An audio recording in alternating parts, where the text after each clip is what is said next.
چاہتے ہو تمہارے گھر سے غربت بھاگ جائے؟ چاہتے ہو تمہارے گھر سے فقر دوڑ جائے؟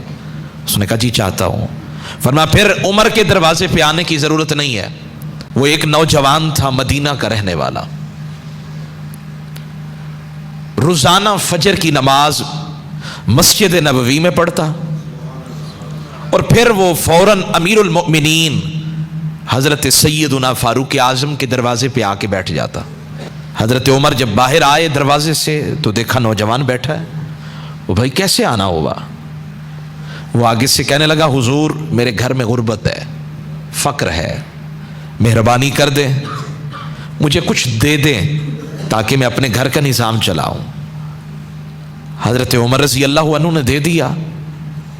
اگلا دن پھر جب فجر کی نماز پڑھ کر گھر میں گئے، جب واپس آئے تو رعا عمر مجیئہ لاجل الطلب، پھر دیکھا وہ پھر دروازے پہ بیٹھا ہے۔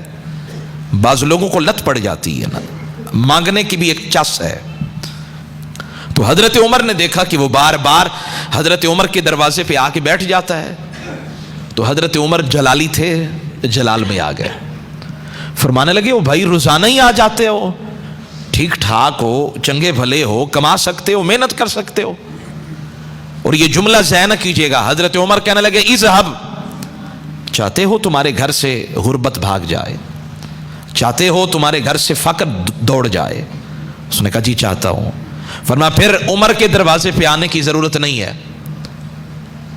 تم میرے دروازے پہ آئے ہو اور میں تمہیں اس کا دروازہ دکھاتا ہوں جس سے عمر بھی خود مانگتا ہے۔ اذهب فتعلم القرآن، اگر چاہتے ہو دنیا میں سب سے بڑے امیر بن جاؤ تو پھر کہیں جانے کی ضرورت نہیں، عمر کا دروازہ کھٹکھٹانے کی ضرورت بھی نہیں ہے، جاؤ قرآن سیکھو۔ جب تم قرآن سیکھ لوگے نا فَإِنَّهُ سَيُغْنِيكَ أَمْ بَابِ عمر، یہ قرآن تمہیں عمر کے دروازے سے مستغنی کر دے گا، بے نیاز کر دے گا، قرآن تمہیں اتنا امیر کر دے گا۔ میں نے کہا یہ تو کہتے ہیں قرآن تو دیتا ہی کچھ نہیں ہے، اور حضرت عمر کہتے ہیں قرآن تو اتنا دیتا ہے کہ سنبھالا ہی نہیں جاتا، قرآن اتنا دیتا ہے کہ جھولی تنگ پڑ جاتی ہے۔ نوجوان تھا، مانگنے والا تھا، لیکن عمر کی زبان سے جو سنا تو دل میں اتر گئی بات، لہجہ عمر تھا نا تو بات دل میں اتر گئی۔ فغاب زمانن، کبھی کبھی کسی کی عادت بھی پڑ جاتی ہے، گھر میں ایک بکری بندھی ہو نا تو ایک دن اگر وہ نظر نہ آئے تو بندہ کہتا ہے یہ روزانہ تو یہاں ہوتی ہے بکری، اب کیوں نظر نہیں آئی؟ عادت پڑ جاتی ہے، ماں باپ کی عادت پڑ جاتی ہے، کسی اور کی عادت پڑ جاتی ہے، اور پھر وہ عادت جو ہے نا انسان کے مزاج کا حصہ بن جاتی ہے۔ وہ نوجوان روزانہ آیا کرتا تھا حضرت عمر کے دروازے پہ، حضرت عمر کو بھی ایک عادت پڑ گئی اس کے چہرے کو دیکھنے کی، تو فغاب زمانن، اب وہ جب بھی دروازہ کھولیں تو نظریں اس کو ڈھونڈیں، بھیجا بھی خود ہے، اب تلاش بھی خود کر رہے ہیں۔ تو ایک دن وہ اپنے جذبات پہ قابو نہ رکھ سکے، عمر جیسا جوان فسأل عنہ، پوچھنے لگے جی وہ نوجوان کہاں ہے، پوچھنے لگے وہ نوجوان کہاں ہے۔ فدل علیہ، لوگوں نے بتایا جی پتہ نہیں اسے کیا ہو گیا ہے، پہلے تو در در کا دروازہ کھٹکھٹاتا تھا، اب تو پتہ نہیں اسے کیا ہو گیا ہے، کوئی ایسا اس پہ جنون طاری ہوا ہے، قد اعتزل الناس، لوگوں سے کٹ گیا ہے، اب تو اکیلا بیٹھ کر اللہ اللہ کرتا ہے، ذکر کرتا ہے۔ حضرت عمر نے کہا چلو اس کی یاد بڑی تڑپا رہی ہے، مجھے بھی لے چلو اس کی طرف۔ حضرت عمر نے کہا مجھے لے چلو اس کی طرف۔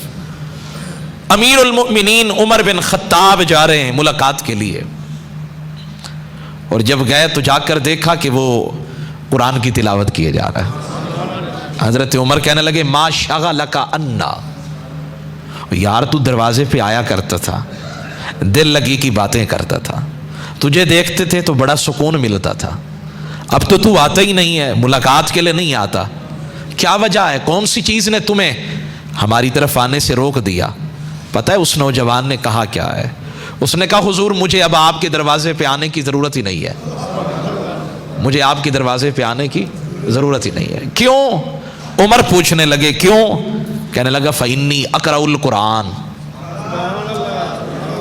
اس سے جو باتیں کرتا ہوں اب کسی اور کی باتوں کی گنجائش رہی نہیں، جب بھی کسی سے ملاقات کو دل چاہتا ہے تو قرآن سے ملاقات کر لیتا ہوں۔